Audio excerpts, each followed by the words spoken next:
28 प्रकार का गायत्री मंत्र होता है। उसमें जो सुप्रसिद्ध है उनको बोला जाता है सवितुर गायत्री। जिस गायत्री मंत्र की आप बात कर रहे हैं वो सवितुर गायत्री है। सवितुर गायत्री को सूर्य भगवान की गायत्री और वेद माता गायत्री एक ही मंत्र है। सवितुर, सविता अर्थात सूर्य, सूर्य को भी सवितुर बोला गया है। तो प्रकाश और ज्ञान दोनों पर्यायवाची शब्द हैं। जो ज्ञान से भरा होता है वो प्रकाश से भी भरा होता है, जो प्रकाश से भरा है वो ज्ञान से भरा है, जो प्रकाश या ज्ञान से भरा है वो प्रेम से भी भरा है। तो वेद माता गायत्री जो है इनके 4 पड़ाव हैं, इसलिए गायत्री मंत्र को चतुष्पदी बताया गया है।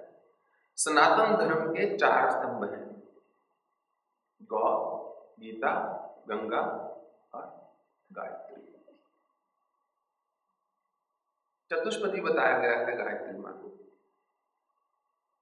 अगर ओम से शुरू किया जाए, ओम भूर्भुवः स्वः तत्सवितुर्वरेण्यं भर्गो देवस्य धीमहि धियो यो नः प्रचोदयात्। ये 4 उसके पड़ाव आते हैं और 4 ही मूल अवस्थाएं हैं, सुषुप्त, जागृत, स्वप्न और तुरीय। या मनुष्य जाग रहा है, या मनुष्य सो रहा है, या मनुष्य स्वप्न ले रहा है, या मनुष्य इन अवस्थाओं से परे हो चुका है। और 3 ही गुण है, चौथा है गुणातीत, सत्व, रजस, तमस। या तो आप सात्विक भाव में हैं, या राजसिक भाव में हैं, या तामसिक भाव में हैं। या तो विचारों में प्रकाश ही प्रकाश भरा है, सात्विक है, आपको सामने वाला भी देवता दिखता है, खुद भी देवता लगते हो आपको लगता नहीं सब अच्छे हैं, संसार अच्छा है, जो थोड़ी बहुत कमी होगी मुझी में होगी, वो है सात्विक भाव। जो हम अपनी कमी को स्वीकार नहीं करेंगे तो उस पर काम कैसे करेंगे। तो सात्विक भाव में आप अपने ऊपर चिंतन करते हो कि नहीं दूसरा गलत नहीं हो सकता, जो दूसरा गलत होता तो हर समय में मेरे मन में उसके लिए वही भाव रहता। परंतु क्योंकि कभी मेरा भाव दूसरे के प्रति अच्छा होता है, कभी बुरा होता है, कभी ऐसे है कभी ऐसे है, तो समस्या तो मुझ में है। तो सात्विकता में होता है कि हम स्वयं पर चिंतन करते हैं। राजसिक जो भाव होता है उसमें हम चाहते हैं मैं दूसरे मनुष्य के माध्यम से अपनी इच्छा की पूर्ति करूं। यदि मुझे सुख चाहिए तो मैं दूसरे को अगर जैसे बोलूंगा, अगर वो वैसे बर्ताव या बिहेव करेंगे तो मुझे सुख मिलेगा। चाहे मुझे काम का सुख चाहिए, चाहे मुझे संसर्ग का सुख चाहिए, चाहे मुझे आनंद का सुख चाहिए, चाहे केवल भोजन का सुख चाहिए, मैं जो सोचूं कि दूसरा मेरे लिए जैसा मुझे भोजन चाहिए वैसा बना देगा तो मुझे सुख प्राप्त होगा। राजसिक भाव में आप में अहंकार का बोध जो है आना शुरू हो जाता है और उस बोध में आप प्रश्न करते हैं कि जो दूसरा है उसका इतना उत्तरदायित्व बनता है, इतनी उसकी जिम्मेवारी बनती है, इतनी उसकी ड्यूटी बनती है कि जो मुझे चाहिए वो मुझे दे, क्योंकि मेरा अधिकार है, या मैं ले लूंगा या ले लूंगी मांग के। तामसिक भाव में क्या होता है कि जो वो नहीं देगा तो उसको मैं मार दूंगा। मतलब चाहे मन से चाहे वास्तव में कि मैं ही मैं हूं, ये कोई नहीं है, जैसा मैं कहूं वैसा होना चाहिए, जैसा मैं चाहूं वैसा होना चाहिए।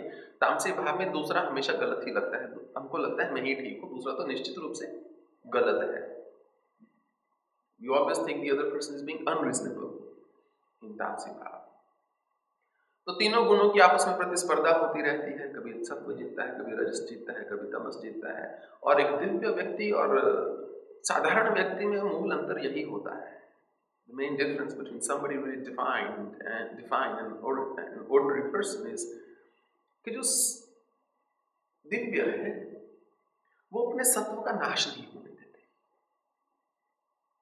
वो ऐसा नहीं कि एक रोलर कोस्टर में बैठे हुए तामसिक, सात्विक, राजसिक और ऐसे घूम रहे, ऐसा नहीं होता।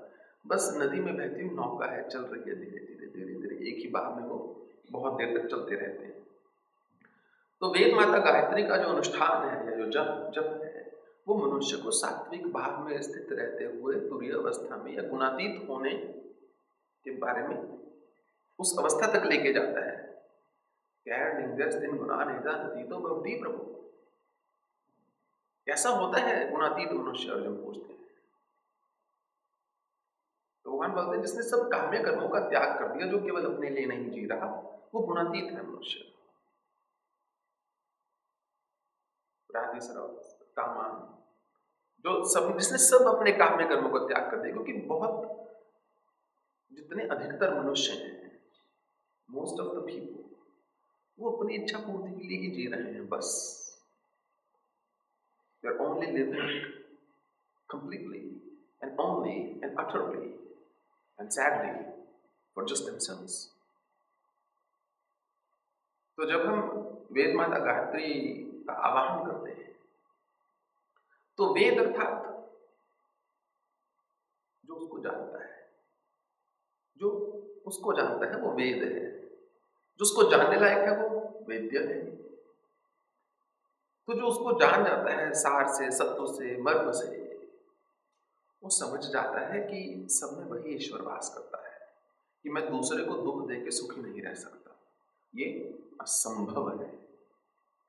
मैं दावे के साथ बोल सकता हूँ, जो मनुष्य ये सोचे कि मैं दूसरे को दुख दे के या दूसरे को निचोड़ के खुद सुखी हो जाऊं, नहीं हो सकता सुखी। नींबू भी होता है ना, उसको निचोड़ लिया जाए तो कड़वा हो जाता है बाद में।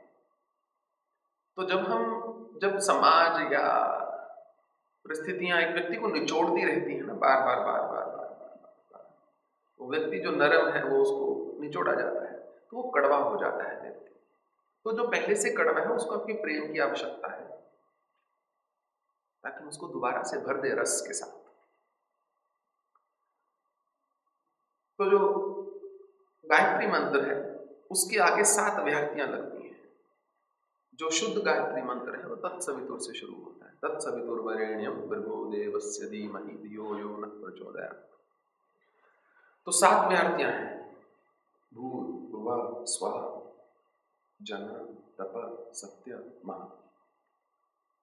ये 7 लोग बताए गए हैं, भूर्भुवः स्वः, और उसके बाद जन, तप, सत्य, महत, जिसको या महालोक बताया गया है। तो 7 व्याहृतियां लगा के अलग प्रकार का अनुष्ठान होता है, और 4 व्याहृतियां लगा के अलग प्रकार का अनुष्ठान होता है, और 3 व्याहृतियां लगा के अलग प्रकार का अनुष्ठान होता है, जो कि है भूर्भुवः स्वः। जो भू है, जो स्थूल है, जो भू है जिससे जो बना है अर्थात जो सूक्ष्म है, और जो स्व है जो विद्यमान है प्रतीक निरार्थ जो कारण है। तो स्थूल सूक्ष्म कारण 3 प्रकार के जो शरीर है मनुष्य के, 3 प्रकार के जो जगत की सृष्टि है, समस्त ब्रह्मांड की, कोटि कोटि ब्रह्मांडों की भूर्भुवः स्वः में उसको विभाजित किया गया है। तो वेद माता गायत्री जो है, गायत्री मंत्र के जब से मनुष्य हर अवस्था में,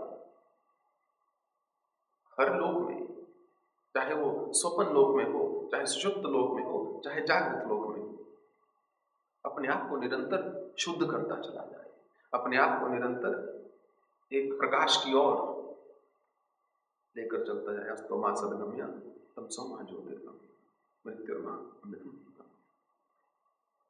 जो असत से सत्य की ओर जा रहा है, जो अंधकार से प्रकाश की ओर जा रहा है, जो मृत्यु से जीवन की ओर जा रहा है, या जो अस्थायी चीज है, जो अनित्य है, उससे नित्यता की ओर जा रहा है, जो अशाश्वत है उससे शाश्वत की ओर जा रहा है, वही जो गायत्री मंत्र का मूल है। और भगवत गीता है जो कि भगवान का गीत है, और जीवन गीता है जो कि हमारा गीत है, और गायत्री क्या है? 3 प्रकार का गीत है। हर अवस्था में, हर गुण में, हर परिस्थिति में मनुष्य जो है अपने गीत को गा सके। एक मूवी होती है ना, उसमें कुछ सैड सॉन्ग्स होते हैं, कुछ हैप्पी सॉन्ग्स होते हैं, कुछ डिफरेंट टाइप्स ऑफ सॉन्ग्स होते हैं। तो ऐसे ही हम दुखी हो तो हम गाली ना दें, हम एक दुख का गीत गा लें, उससे हम ऊपर उठ जाएंगे दुख से, दुख को एक दूसरी नजर से देख पाएंगे। जो हम बहुत सुखी हैं तो अपने आप को बहुत बड़भागी ना समझें, जो हम बहुत सुखी हैं तो हम एक सुख का गीत गा लें, एक आनंद का गीत गा लें। तापत्रय अग्नि संतप्त समाह्लादन चंद्रिका। 3 प्रकार का ताप है, आदि भौतिक, आदि दैविक और आध्यात्मिक। जो तीनों तापों में गायत्री, जो तीनों तापों में जो गीत की भांति चल सके मनुष्य, उसने वेद माता गायत्री को सिद्ध कर लिया है, उसने माँ गायत्री को पा लिया है। क्योंकि अधिकतर मनुष्य दुख में कटु वचन बोलते हैं। हमने कटु वचन बोले तो हमने दूसरे को दुख दे दिया, अब उसको वापस नहीं ले सकते।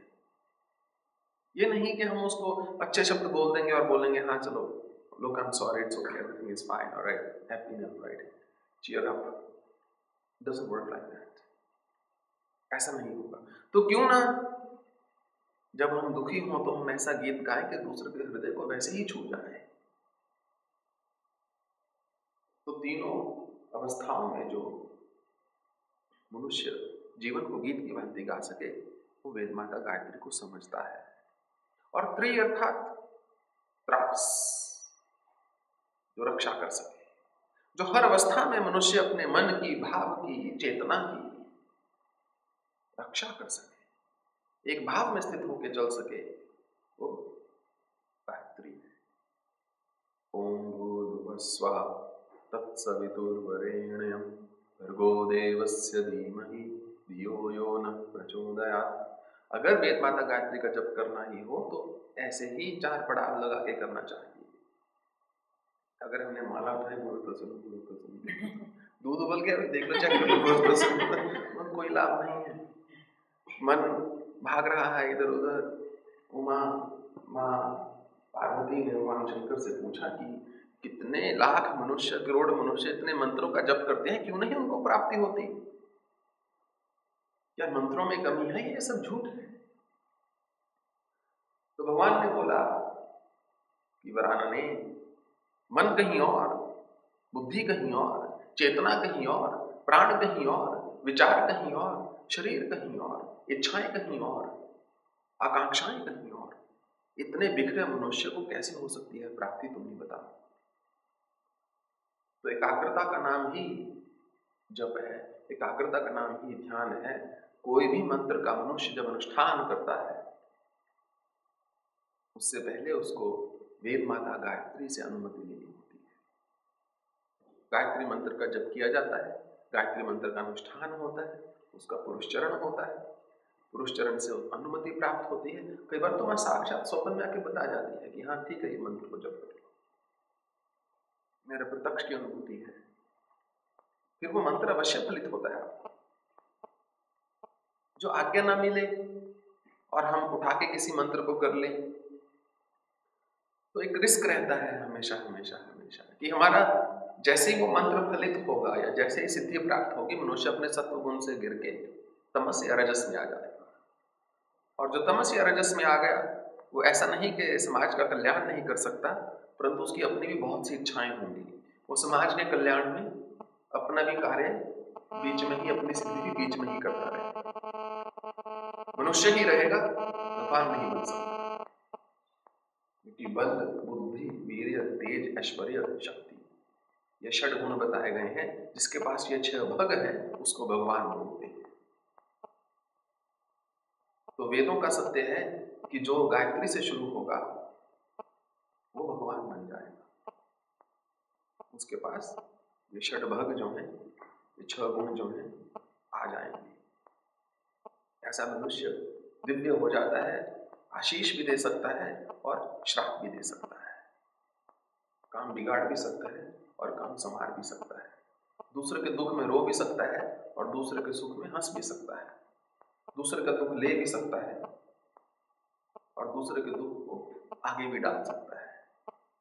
कुछ भी कर सकता है। ऐसा व्यक्ति सृष्टि की रचना कर सकता है। और यही ऐसा ही मंत्र है जिसने विश्वरथ को विश्वामित्र बना दिया, जिसने केवल अपने तप के आधार पर गायत्री मंत्र के जप पर वो ब्रह्म ऋषि हो गए।